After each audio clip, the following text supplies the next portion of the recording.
game with the Rams. So.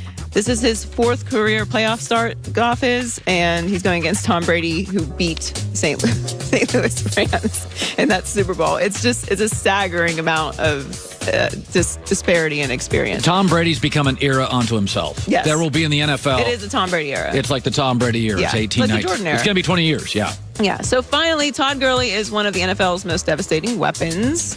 He's obviously the Rams' most talented running back, but C.J. Anderson's bulldozed his way to at least 120 yards on the ground in 3 of his past 4 games. And now, according to Mike Freeman, an NFC head coach felt he is a better fit for how the Rams' offensive line blocks. Teams who have game plan against them say Anderson doesn't need clean lanes to be effective, and defenses have a harder time tackling him because of his physicality than they do Gurley. Yeah, I don't know. I don't know. I think Todd Gurley's pretty good. I think they're both. I understand the argument. It's kind of a bulldozing offensive line. As opposed to more of a finesse running back in Todd Gurley? And CJ's a load, but I like Todd Gurley. You think everyone's kind of doing a little what have you done for me lately? Little living in the moment. Yeah. Yeah, I think I don't know, though. I don't know what to expect. Listen, Cooper Kupp got hurt early in the year. If Todd Gurley is a non-factor in the Super Bowl, there's no way the Rams can win. If they had Cooper Kupp healthy and Gurley, I knew going in he's going to get 115 yards. I'd take the Rams today. Right. I don't think the Rams have been the same since Cooper Kupp left. And if Todd Gurley doesn't deliver, if he's on a stationary bike in this game, that's what worries me. We're going to have a bad Super Bowl. It's a huge factor for me as well. I don't know what to expect. I don't have any idea. Fort Lauderdale joy with the news. Well, that's the news. And thanks for stopping by. The Herd Line News. There has been a lot of NBA talk about a bunch of stuff going on. Kyrie Irving's moving and Anthony Davis is moving. LeBron, by the way, is coming back to play against the Clippers here. I think it's tomorrow night. Yesterday, I had Chris Haynes on, who broke the Kyrie Irving is interested in getting in potentially going to Los Angeles.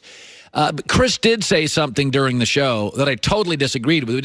We had certain time restraints in regards to LeBron and Anthony Davis, and here it is. I heard you mention Kevin Love and Chris Bosh before. Those guys are not on AD's level, Colin. I will say that. And AD is 25. If Anthony Davis came over to the Lakers, if they found a way to make it happen, LeBron would pass the keys to Anthony Davis.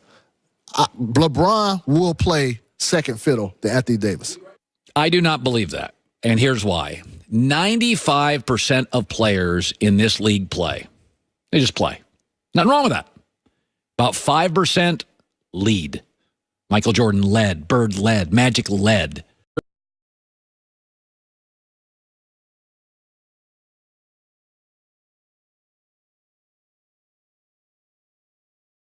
The Kyrie Irving Lakers, AD to the Lakers, that's all engineered by LeBron.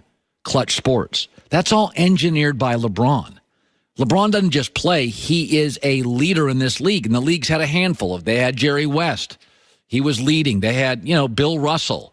There's not been a ton of great NBA leaders. There's been a million great NBA players. Magic Johnson, arguably the greatest leader the league's ever had. The league was in the toilet.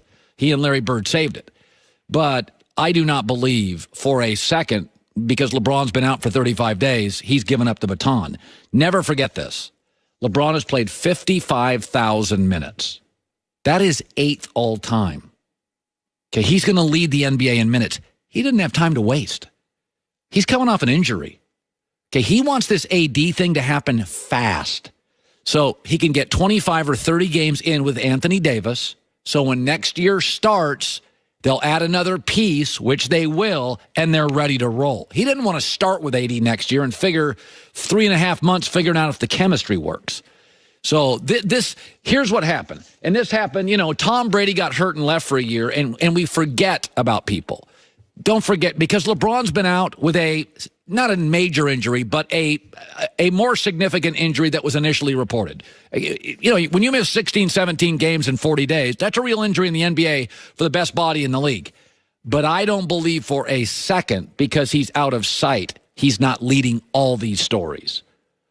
I mean, LeBron still considers himself the best player in the NBA. This guy, he led the entire Eastern Conference until 3 months ago. He didn't come to L.A. to be somebody's valet.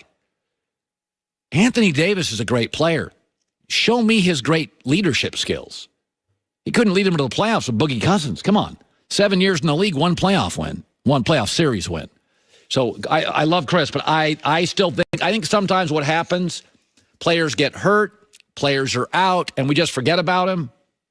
We got people running for president in the United States that are 70 years old, and not just one.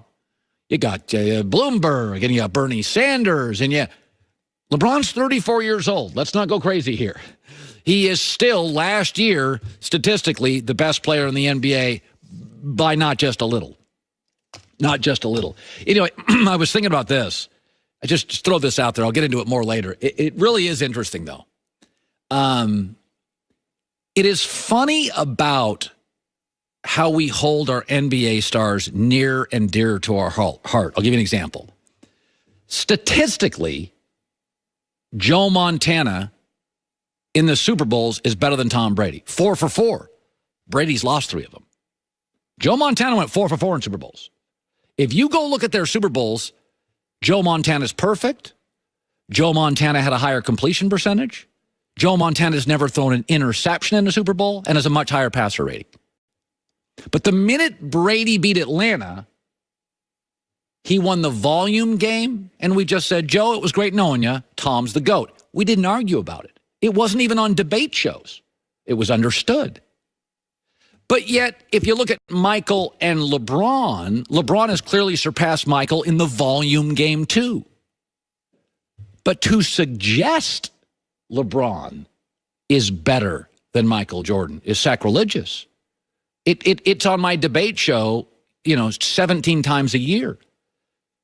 Think about how we treat our NBA stars. When LeBron moved to the Lakers, there were anti-LeBron murals from Kobe Bryant fans. How dare you have him come to our team? Yet in Green Bay, when Favre left, Aaron won a Super Bowl, and there were a lot of people in Green Bay saying, Aaron's better than Brett. We don't lose sleep displacing our football icons. To even suggest LeBron is more Lakerish than Kobe, or that LeBron is perhaps better than than Michael, is infuriating. It creates rage. And ask yourself this, why?